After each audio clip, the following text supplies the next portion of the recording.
हरिओम विद्यार्थी मित्रों, अपने हिंदी में आज पाठ 7 सोच अपनी अपनी देखेंगे।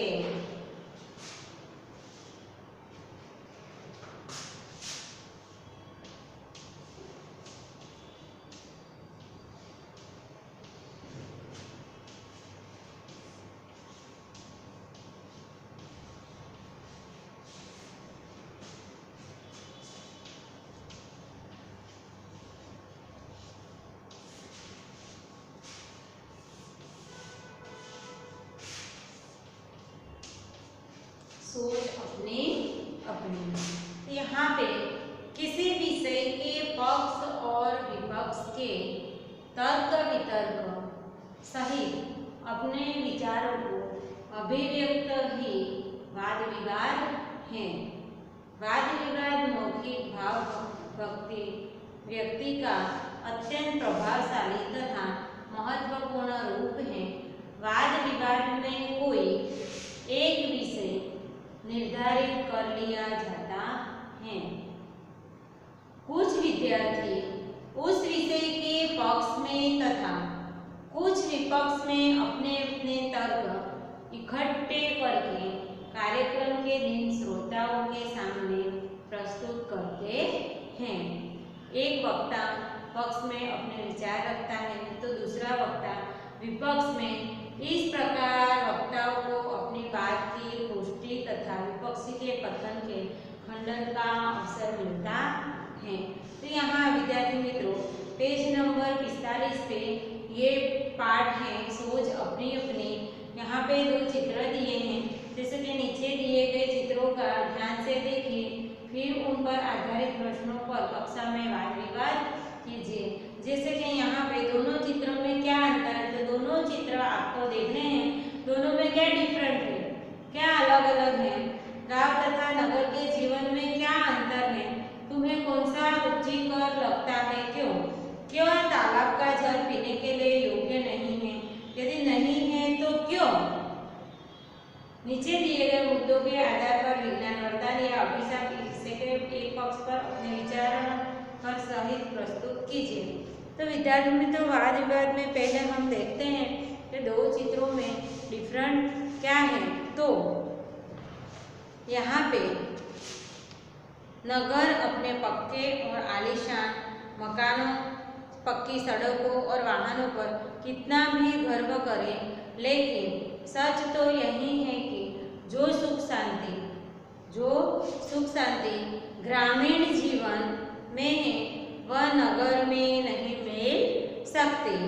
सुबह उठो, उगते हुए सूर्य के दर्शन करो और दिल लगाकर अपने खेतों में काम करो। ताजा अनाज, ताजा फलें और ताजी सब्जियां खाओ। ये सब कहाँ पे मिलता है विद्यार्थी मित्रों? गांव में। गांव में हर चीज अपनों को ताजा मिलती है। सूर्यास्त होते ही घर में आकर सबसे मिलो, बातें करो, गांव की बैठक में दिलचस्प चर्चाएं करो। यह है गांव का आनंद, यह है गांव की मस्ती। मेलों में जाओ, बैलगाड़ी साइकिल की सवारी का रस लूटो। जीवन का यह रस शहरों में कहीं नसीब में हो सकता है। वहाँ तो सब कुछ नकली, बनावटी, 24 घंटे अशांति। क्या है?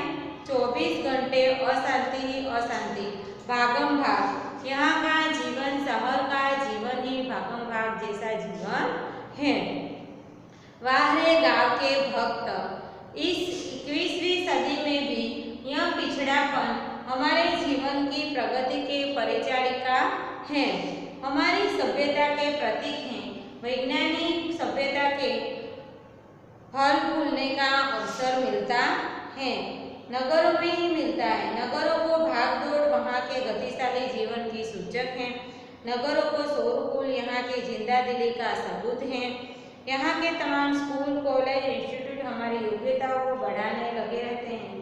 बुद्धि प्रतिभा की चमक दमक शहरों में भी देखी जा सकती है। मुझे तो अपनी मुंबई से ज़्यादा मुंबई सबसे अच्छी लगती है। मुझे तो अपनी मुंबई शहर सबसे अच्छी लगती है। उसके बाद यहाँ पे दोनों चित्रों में क्या अंतर है, पहले हम देखते हैं कि दोनों चित्रों में अंतर क्या है। तो देखो, दोनों चित्रों में एक चित्र गांव का है और दूसरा चित्र नदी का है। गांव के चित्र में नदी के उसके घाटों पर नहाते, कपड़े धोते, पानी भरते और काम करते लोग हैं। गांव में कच्चे घर हैं, लोग मामूली कपड़े पहने हुए हैं, लेकिन गांव में बड़ी शांति का वातावरण दिख रहा है। विद्यार्थी मित्रों, पहला चित्र है वो गांव का चित्र है। यहाँ पे कुछ कच्चे घर दिखाई दे रहे हैं, नदी का घाट दिखाई दे रहा है और कुछ कपड़े धो रहे हैं, घाट पे कुछ नहा रहे हैं। ऐसा दृश्य चित्र में दिखाया गया है। उसके पास में दूसरा चित्र है, वो किसका है? नगर का चित्र है। तो नगर के चित्र में चौड़ी और दो तरफी सड़क है। क्या है? नगर में चौड़ी और दो तरफी क्या है? सड़क है। पक्के मकान दिखाई दे रहे हैं, सड़क पर वाहन चल रहे हैं, वाहनों के कारण शोर है, लोग आधुनिक वेशभूषा में हैं। मतलब कि शहर के गांव के लोग साड़ी में दिखाई दे रहे हैं, संस्कृति अलग ही दिखाई दे रही है। जैसे कि यहाँ शहर में सबकी वेशभूषा कपड़े भी अलग दिखाई दे रहे हैं, उसको देख के ही पता चले ये नगर का इंसान है। तो दोनों चित्रों में ये अलग अलग वाद विवाद हैं। तो यहाँ पे गांव तथा नगर के जीवन में क्या अंतर है? तुम्हें कौन सा जीवन अच्छा लगता है? तो गांव के जीवन में सादगी और सरलता है। क्या है? गांव के जो जीवन है उसमें सादगी और सरलता दिखाई देती है। किसी तरह की बनावट और तड़क भड़क नहीं है, किसी तरह की बनावट और तड़क भड़क नहीं है। लोग शांति से अपने अपने काम करते हैं, नदी कुएं का पानी पीते हैं, वे अपने खेतों में उगाए अनाज की ताज़ी सब्जियां खाते हैं, लोग कच्चे घरों में रहते हैं, उनका जीवन प्रकृति के बहुत नज़दीक होता है। तो यही उल्टा है नगर में, कि नगर के जीवन में भड़क भड़क और बनावटें आदि चीज़ें अपने को दिखाई देती हैं। लोग आधुनिक और फैशनेबल कपड़े पहनते हैं, पक्के मकान में रहते हैं, वे नल का पानी पीते हैं और बाजार से अन्य सब्जियां, साग सब खरीद कर लाते हैं। नगर की सड़कों पर वाहनों का हमेशा शोर होता है। क्या होता है? जो नगरों की सड़कें हैं वहाँ पे हमेशा शोर होता है। लोग दुकानों, बैंकों और दफ्तरों में काम करते हैं। नगर के जीवन में शांति नहीं होती, लोगों को शांति नहीं होती। इनके कारण मनपसंद शैक्षणिक योग्यता प्राप्त की जा सकती है। अनेक संस्था, पुस्तकालय आदि व्यक्ति का योग्यता बढ़ाने में सहायक होते हैं। उन्नति के लिए जितने अवसर नगर में हैं उतने गांव में नहीं, इसीलिए मुझे नगरीय जीवन ही रुचिकर यानी कि अच्छा लगता है। तो क्या तालाब का जल पीने के लिए योग्य है? यदि नहीं तो क्यों? तो तालाब के चारों ओर बंद होता है। क्या होता है? तालाब के चारों ओर बंद होता है, उसमें चारों ओर से बाहर की धूल मिट्टी गिरती है, पेड़ के पत्ते गिरकर सड़क पर रहते हैं, लोग तालाब के किनारे कपड़े धोते हैं और जानवरों को नहलाते हैं। यह सारी गंदगी तालाब के जल को दूषित कर देती है। यह दूषित जल पीने से हैजा, पेचिस आदि तरह तरह के जानलेवा बीमारियां भी होती हैं। पूरी संभावना रहती है, इसीलिए तालाब का पानी पीना योग्य नहीं मानते। क्योंकि तालाब में गांव के लोग हैं, गांव के बीचों बीच एक ही तालाब है, तो कहाँ जाएंगे लोग? अपने पशुओं को पानी पिलाने के लिए तालाब में जाएंगे। घर घर बोर नहीं है, यहाँ जैसा शहर जैसा पानी नहीं आता। सब लोग कपड़े धोने, नहाने सब तालाब में जाते, वो सब गंदगी तालाब में गिरती है, वो सब तालाब का पानी पीने लायक नहीं होता, फिर अधिक बीमारियां होती हैं। तो उसके बाद यहाँ दिया है कि नीचे दिए गए मुद्दों के आधार पर विज्ञान, वरदान या अभिशाप इस विषय के एक पक्ष पर अपने विचार कारण सहित प्रस्तुत कीजिए। तो विद्यार्थी मित्रों, यहाँ पे कौंस में कुछ मुद्दे दिए, जैसे प्रदूषण, बिजली, अंतरिक्ष की खोज, डॉक्टरी सुविधा, दूरभाष, कंप्यूटर, परमाणु बम, पिस्तौल, यातायात, ग्लोबल वार्मिंग। तो प्रत्येक वस्तु के दो पहलू होते हैं। क्या होते हैं?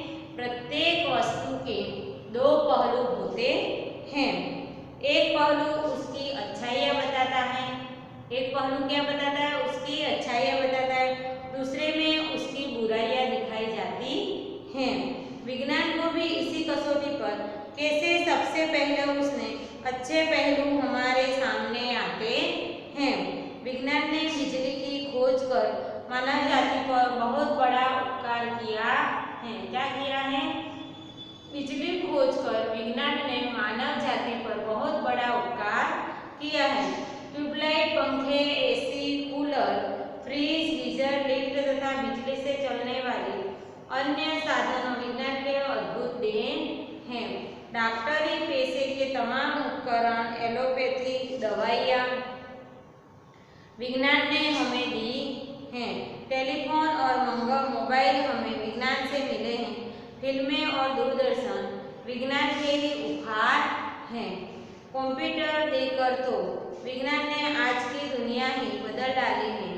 मोटर, बस, ट्रेन, हेलीकॉप्टर, हवाई जहाज आदि वाहन भी विज्ञान के दिए हुए हैं।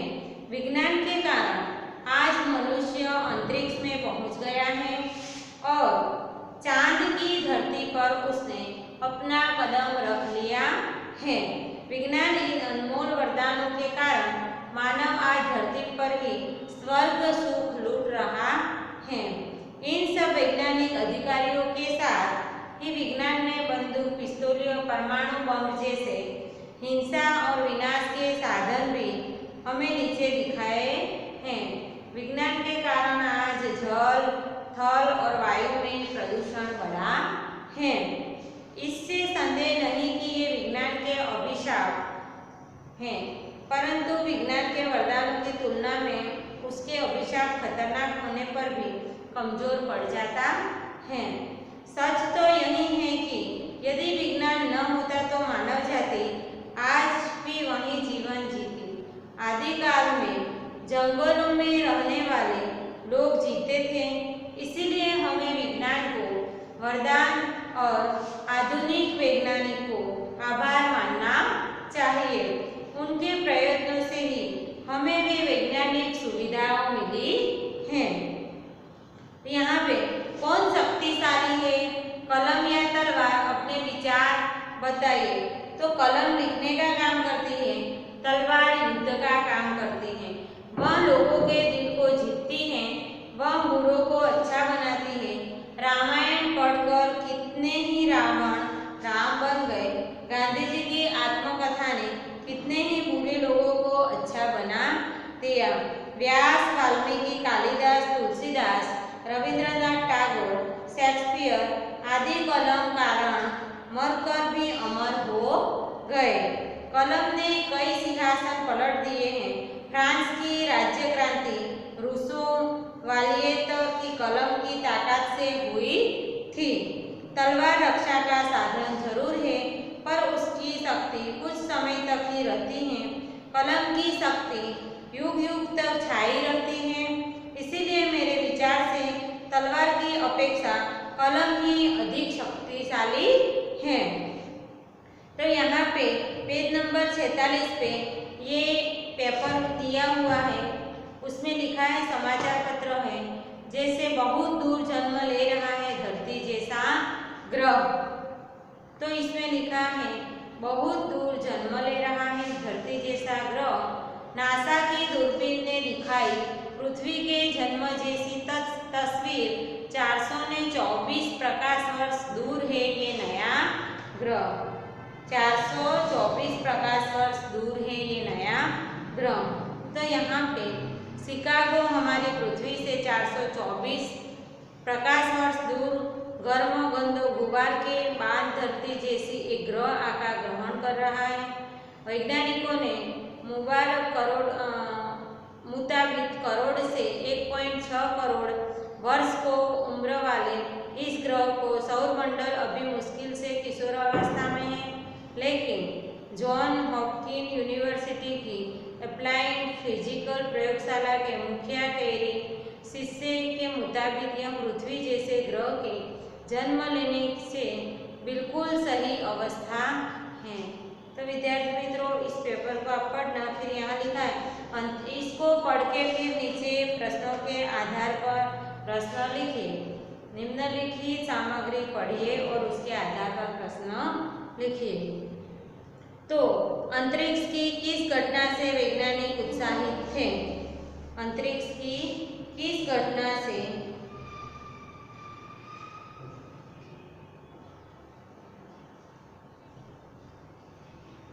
किस वैज्ञानिक से उत्साहित? तो वैज्ञानिक इस घटना से उत्साहित है कि अंतरिक्ष में पृथ्वी जैसा एक नया ग्रह जन्म ले रहा है।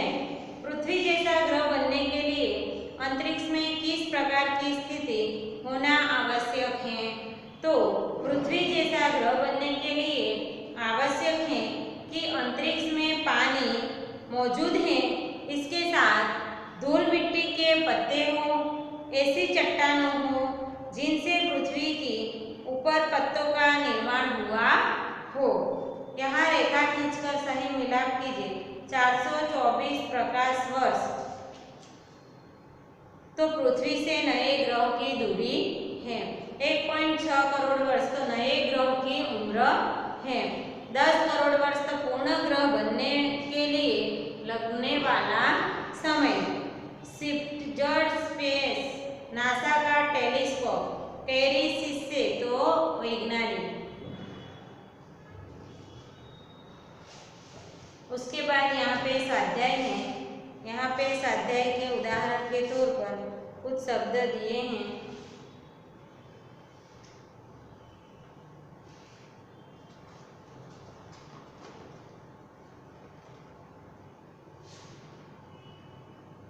यहाँ पे विप्र, भिन्न तो विभिन्न, विप्र, अदूर, अधि, निर्गत, ये सब उदाहरण के आधार पर उपसर्ग लगाकर शब्दों को पुनः लिखिए। तो देश,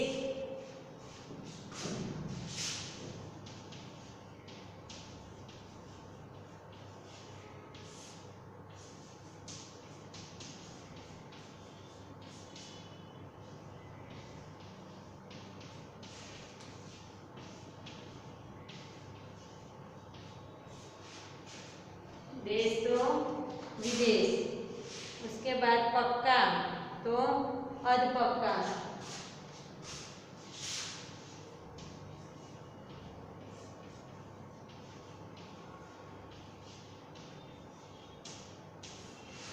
पक्का तो अधपक्का। गम तो दुर्गम।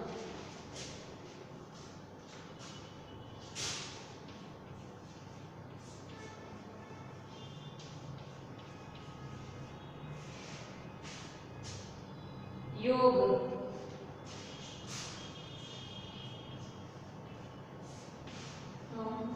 प्रयोग।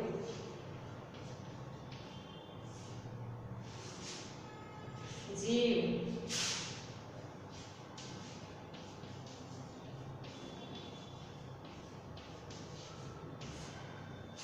निर्जीव। जीव तो क्या होगा? निर्जीव।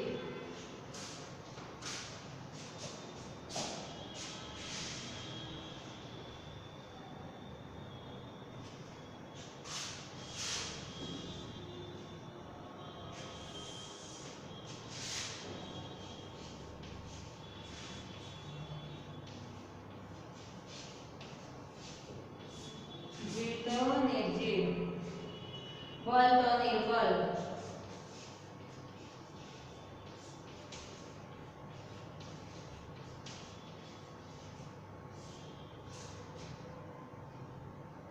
समझ, बेसमझ।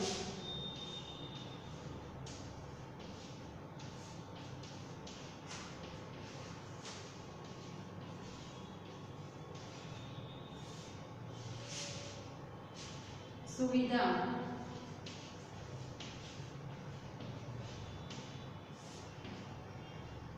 असुविधा,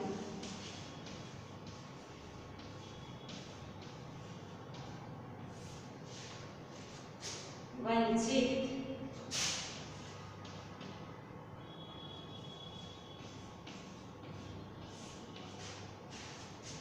अवंचित,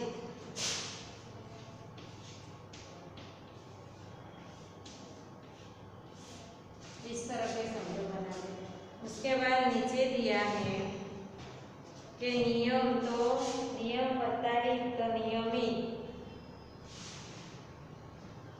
तो विदेश, उदाहरण जैसे पुनः लिखना है।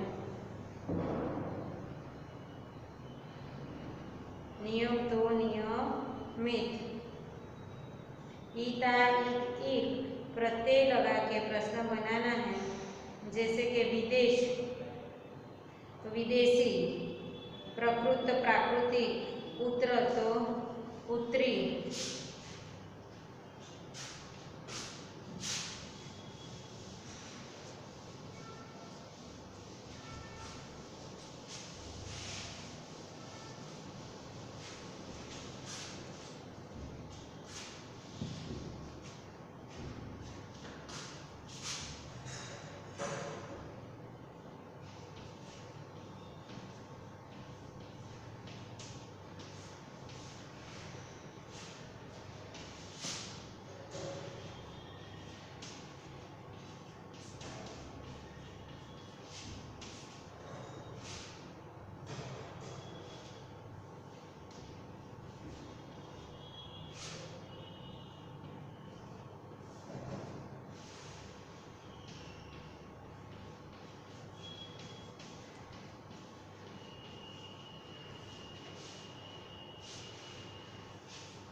ई लगाना सूत्र तो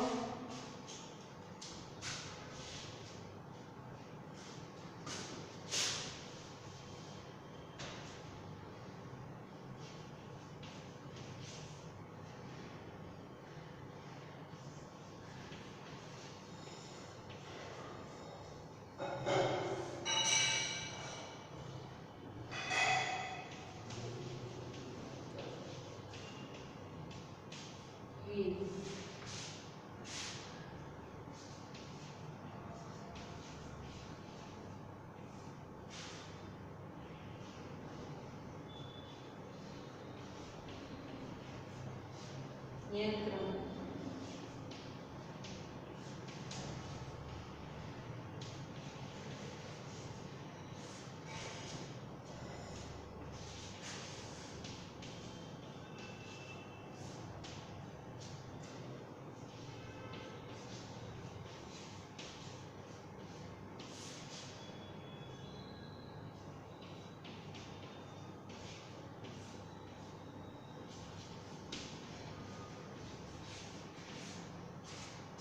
अंश तो 80। उसके बाद यहाँ पे नीचे दिए विद्यार्थी मित्रों के चित्र के आधार पर काव्य की रचना कीजिए। चित्र के आधार पर काव्य की रचना कीजिए। जैसे कि यहाँ पे एक घड़ी का चित्र दिया हुआ है, एक लड़की है घड़ी देख रही है, उसका आपको बनाना है गीत। तो घड़ी लगी दीवार पर, क्या वाक्य दिया है? घड़ी लगी दीवार पर, टिक टिक कर तू चलती है। घड़ी लगी दीवार पर, टिक टिक करके तू चलती है। दिन हो चाहे रात हो, दिन हो चाहे रात हो, जाड़ा या बरसात हो, कभी नहीं तू रुकती। ऐसी काव्य पंक्ति बना सकते हो। निम्नलिखित वाक्यों में से अवयव छाट कर लिखिए। तो उमंग और स्मित घर चले गए। तो और जो शब्द है वो, उसके बाद दूसरा है मुझे अपने जन्मदिन पर कैमरा चाहिए या मोबाइल फोन। तो यह जो शब्द है वो अवयव है। उसके बाद है वाह क्या कैच लिया है। तो वाह जो शब्द है वो अवयव है। दुर्योधन तथा कर्ण में गहरी मित्रता थी। तथा जो शब्द है वो अव्यय है। वह तेज दौड़ा, तो तेज जो शब्द है वो अव्यय है।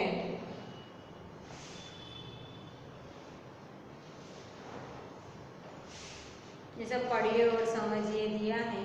तो यहाँ पे ये अपना शब्द पूर्ण होता है। ये पाठ पूर्ण हो गया विद्यार्थी मित्रों। साथ सोच अपनी अपनी स्वाध्याय अभ्यास दोनों हो गया है। आप लोग नोटबुक में लिख लेना। नमस्ते विद्यार्थी मित्रों, આજનો આ લેક્ચર અહીંયા પૂર્ણ થાય છે।